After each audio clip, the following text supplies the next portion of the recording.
Hello everyone. Today we are inviting the very famous, highly renowned professor of international economic law, Professor Ernst-Ulrich Petersmann, at the European University Institute, Florence, Italy. Thank you very much to just have interview with us, the Journal of East Asia and International Law. And every time we invite the leading international lawyers for our international lawyers section. So we used to start our some interview with some personal story. So I think you were born right after the end of World War II in Germany. So how about your early days and education and your parents, something like that? Would you just give me some short story with your family and your early days? Thank you very much. Yeah. Welcome to Florence. And as you said, I was born after the Second World War in Hamburg. Hamburg is a big harbor port, a big commercial town. My father had a commercial business and came from a Protestant family. So it was quite natural for me to also be interested in commercial questions. And the economy has been of existential importance for the history of Germany. Yes. So the First World War was caused by feudalism. And when the First World War started, the population didn't understand. Why do we have a war? There were these secret feudal alliances. Yes, all over Europe. It was a huge tragedy, and after the First World War, we had this Versailles Peace Treaty. Germany had a huge economic crisis. So, in the family of my father, a sister of my father died from hunger. And we had huge inflation, huge unemployment, huge economic problems in the 1920s. So that led to the dictatorship of the Nazis. The Second World War again was created by dictatorships, by alliances between communist Russia and Nazi Germany. And again, after the Second World War, the economy was a crucial question for Germany. And we introduced what we call a social market economy. And which tried to promote social justice and which was quite successful. We had what many people describe as an economic miracle in Germany. So it was quite natural for me after the Second World War to ask myself, how can we construct a stable democracy in Germany? How can we construct what we call the social market economy? Germany was part of the European integration, part of the creation of a common market among now 27 countries. So the construction of what we call the common market constitution, and then later of the monetary constitution, at a European level among more than 20 countries, that is something of existential importance for peace, for welfare in Europe. So I decided to study law and economics, and one of my teachers was this Nobel Prize economist Friedrich von Hayek. Oh, really? And I studied economics under him, and Hayek, Friedrich Hayek, he is very often misunderstood. He's very conservative. He was very conservative, but he was extremely aware that an economy has to be legally constructed. So he published a famous book on the creation of an economic constitution. Then he published 3 volumes on law, legislation, and liberty. And the constitutional foundations of a market. He was a very impressive figure. And so I studied law and economics, and then later on worked as legal advisor in the German Ministry of Economic Affairs. Then I represented Germany in the European Union, I represented Germany in the United Nations, and in many other international economic organizations. So and then I worked for 40 years in the GATT, the World Trade Organization. So I think law and economics is very challenging. Where did you get the lesson from Friedrich Hayek? Because he's Austrian, as far as concerned. Hayek was a professor in Austria, but then when the Nazi Germany invaded Austria, he emigrated and became a professor at the London School of Economics. Really?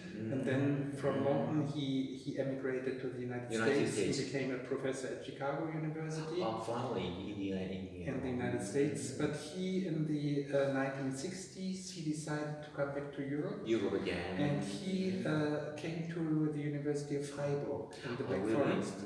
And in Freiburg you had a famous school of law and economics, which is called the Freiburg School of Law and Economics, which is which created this ordoliberalism in Germany and in Europe. And he was part of this school, even though he was a very liberal economist. Wow, so it's a very interesting story of Friedrich Hayek, but I don't think Friedrich Hayek was well intermingled with the University of Chicago. No, but I mean, he was, of course, you know, I think he was a revolutionary by describing market mechanisms as an information mechanism, as a coordination mechanism, and as a sanctioning mechanism. And that is some kind of cybernetic information. So he was, in that sense, he was very modern. But then he had a theory of knowledge, a theory of information, where he said the market mechanism gives us information which nobody has, which no computer has. And so he was very skeptical about competition policy, because he said, I mean, if bureaucrats decide on competition, they will make wrong decisions. So I disagreed with many things which Hayek said. So I found him a very impressive academic, but I disagree with many things which he said. But he was a very important figure. Was he your PhD mentor, or you? No, you got your PhD in Heidelberg. At the Heidelberg Max Planck Institute. I was 7 years an assistant at the Heidelberg Max Planck Institute for International Law, and my PhD was supervised by a judge from the International Court of Justice, Judge Mosler, who was director of the Max Planck Institute. And in Germany we have to write a second book, a habilitation book, and that was supervised by the president of the European Court of Human Rights, that is another director of the Max Planck Institute, Professor Bernhard. So I wrote my PhD in Heidelberg, and my habilitation book. I then finished my habilitation in Switzerland, because I worked in Freiburg. There is a Freiburg in Switzerland, because I was legal advisor in the At that time you get, really. So you were after getting your PhD and habilitation, you were working for the GAP, not as professor. The doctoral thesis I did in Heidelberg, and then I went to the German government, and then I always told myself I will never end in a huge bureaucracy. I will go to the German government for 3 years, and then I go back. And I went back after 3 years, and then I was asked by the GATT, can you help us to establish a legal service? We never had a legal office in the GATT. Wow, it's interesting. So I found that interesting, and then I went to the GATT, but again I told myself after 3 years I go. I think personal history is very important, because I heard your name many years ago, the top international lawyers in the world, one of the top international lawyers in the world, but I didn't know your personal history. I think you have been teaching in EU at this EUI, European University Institute, for more than 15 years. How did you just come to join the EUI at first? Before coming here, I was professor in Geneva at the University of Geneva. I was teaching European law, and at the Graduate Institute of International Studies, I was teaching international economic law. And I had a family with 4 children, and I told myself I will never go away from Geneva. Here I have everything. I was legal advisor in the GAD, so I combined the academic career. I always combined the academic career with the practical world.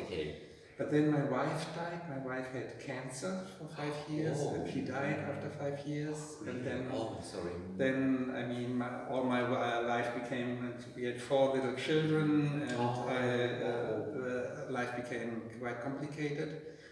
And then the best decision in my life, which I ever took, was to remarry.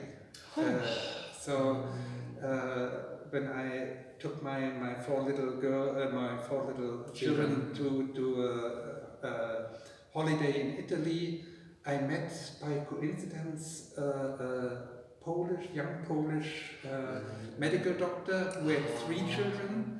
And we decided to marry, so we have now 8 children. So if you had told me 40 years ago, I would have 8 children, I would have jumped out of the window. I would have been so much afraid. But it all went well, and my second wife, she very much pushed me, no, you should, remain open and apply for this position here in Florence. And it is very competitive here in Florence. At that time they made me an offer, and so I came here in 2001. So I think that for a long academic journey you have been advocating the rule-based world trading system. So your recent publication, Multilateral Constitutionalism, should be reflection of such. Yes, that's for you. Great. Oh, that's for me? Great. Okay, very good. The multi-level constitutionalism for multi-level governance for public goods. The subtitle is Methodology Problems in International Law. I think this is a reflection of your belief. Would you explain about legal pluralism and cosmopolitanism that in your life you're providing, you're supporting? Yeah, so it is important. It is really difficult to just say it's a short word, but shortly, what is legal pluralism and legal cosmopolitanism? There is no society in the world without law. No. So we have 200 sovereign states, we have hundreds of international organizations, we have thousands of multinational enterprises, and they all have their legal systems. Yes. We have Christian churches, Jewish churches, and we have Islamic churches, they all have legal systems. So the reality is that our world with 7.5 billion people lives in legal systems, which have evolved historically, and law is a necessary instrument for ordering society, for creating peace, for limiting abuses of private power, for limiting abuses of public power. So legal civilizations differ enormously. The legal civilizations in Asia have a completely different history.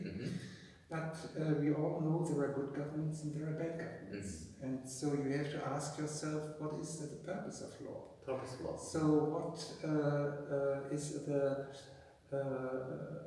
good government? How should we design law so that the legal system protects every citizen? So here Europe has a legal history which is completely different from Asia or from Africa. Even the United States. Even the United States. So we had 2,500 years ago, we had democratic constitutionalism in ancient Athens. And democracy was a method for creating a governance system which was inclusive, where all citizens had a right to participate, to vote, where you had, a legislative, an executive, and a judicial system, you had checks and balances, and where the purpose of the law was to protect freedom of the citizens, to protect rule of law, to protect inclusive governance. So in Rome, we had republican constitutionalism. So the Romans did not speak a lot of democracy, but they spoke about protecting public goods. So Rome had a very developed commercial law system, civil law system. Yes. Roman law was applied throughout Europe for more than 2000 years. So here the history in Europe is that constitutionalism is the best method for limiting abuses of public power, for limiting abuses of private power, for constituting fundamental rights, protecting every citizen, for protecting rule of law. So this history of constitutionalism is, I mean, a worldwide experience. We now have 193 UN member states, and all UN member states have either written constitutions or they have unwritten constitutions, like Israel, for example, or United Kingdom has an unwritten constitution. That doesn't matter whether it's written or unwritten. But all 193 UN member states accept that if you want a rule of law system that protects human rights, you need a constitution constituting legislative powers, executive powers, judicial powers, protecting fundamental rights. But now we have globalization. That is, the purpose of a constitution is to protect public goods for the benefit of citizens. But now, due to globalization, most public goods are no longer national, they are also international. So the environment, rule of law, human rights are global public goods. And so we need to apply this constitutional experience also to the foreign policy powers, to international relations. And the European Union is an example that for the first time in European history, we have 70 years of peace because we have this European community law protecting fundamental rights, protecting a common market, protecting rule of law, checks and balances. So I think this is something which is neglected still. Mr. Trump doesn't believe in constitutionalism. He believes in bilateral deals and politics. But this is our task as academics and as politicians, I think, to protect international public goods by using international law, international institutions, and protecting fundamental rights. That's great vision, but nowadays today's direction is going to another way because the geopolitical rivalries between the US, EU, and China have been escalating. So you evaluated the neoliberalism, which is you refer to the time the neoliberalism influence over the current the international economic system or trading system.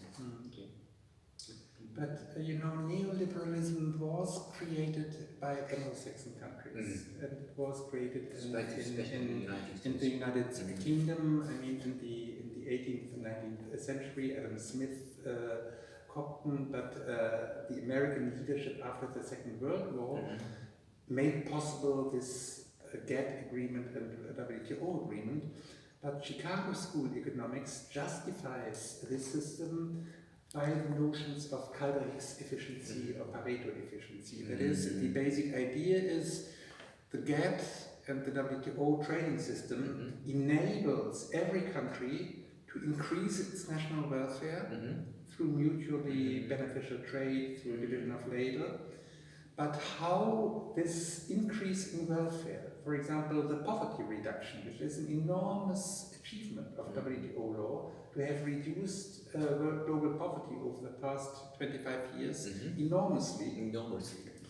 But how to use this welfare inside states, there the WTO doesn't say anything. And that is what is called Calder-Hicks efficiency. The rationale is trade helps all countries to increase their welfare, but how they distribute the welfare inside the country, that is a matter of national sovereignty that WTO law does not regulate. But here we see enormous social inequality inside the United States. We see still enormous poverty and corruption in many developing countries. We see a social market economy in Europe, which is protecting social justice to a much higher degree. So here, I think neoliberalism is something which is increasingly contested by the population inside the United States, which is rejected in Europe, because the Europeans emphasize that the European common market is based on fundamental rights, and a functioning market is a legal construct. You know, neoliberalism says markets are a gift of nature. That's right. Yeah. Market fundamentalism, we must liberalize, deregulate, privatize, and then the market will fix it. But that is an ideology. The reality is that there are lots of market failures, there are lots of governance failures. Climate change is the result of market failures and governance failures. Social injustice is a market failure. The market economy does not automatically promote social justice. No. So you have the European ordoliberalism is based on the idea that markets are legal constructs, and unless you regulate market failures, unless you regulate governance failures, then, I mean, a market cannot maximize consumer welfare. So this is a completely different idea. But the Chinese state capitalism is again based on the monopoly of political power by the Chinese Communist Party. And that is an authoritarian concept which has created disasters in Europe. I mean, we have 2 world wars in Europe, we had the Holocaust in Europe. So there is a saying by Lord Acton, that is a British lord, we had a wonderful villa here close by. All power is likely to be abused, and absolute power will be abused absolutely. And unfortunately, China does not have. I mean, China has always been a feudalist country, and still now you think it's still a feudalist country. This is a modern version of a feudalist country. Okay. And it's a danger for the whole world. Really? I think the maritime expansion in the South China Sea, but China rejects the arbitral award of the UN Convention on the Law of the Sea. They are just expanding unilaterally the South China Sea, occupy 80% of the South China Sea. That may easily give rise to a war. And so nobody knows. We all hope for the best.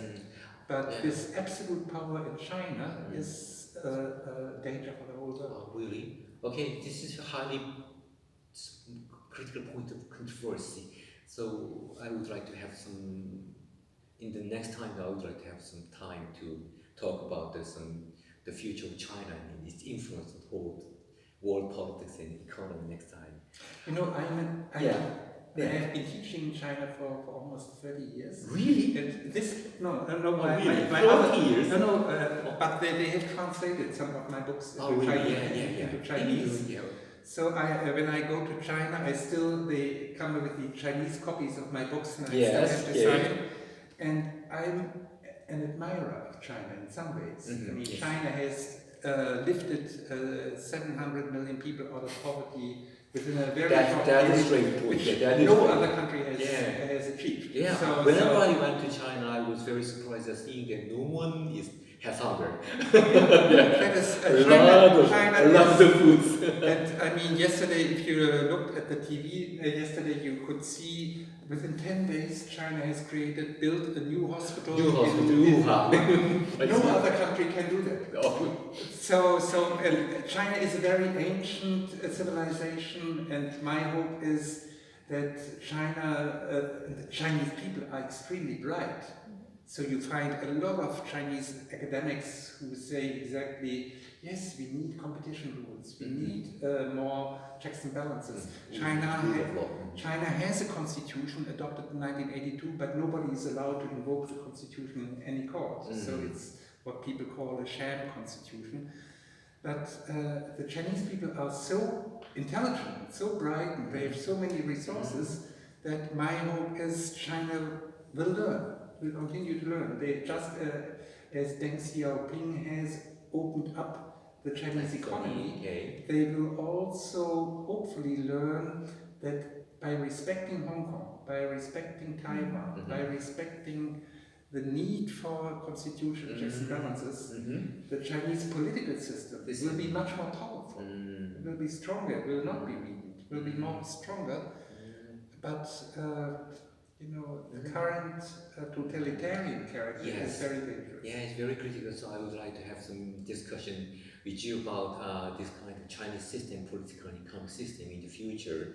So from an Asian perspective, I have a little different perspective about their political constitutional system anyway.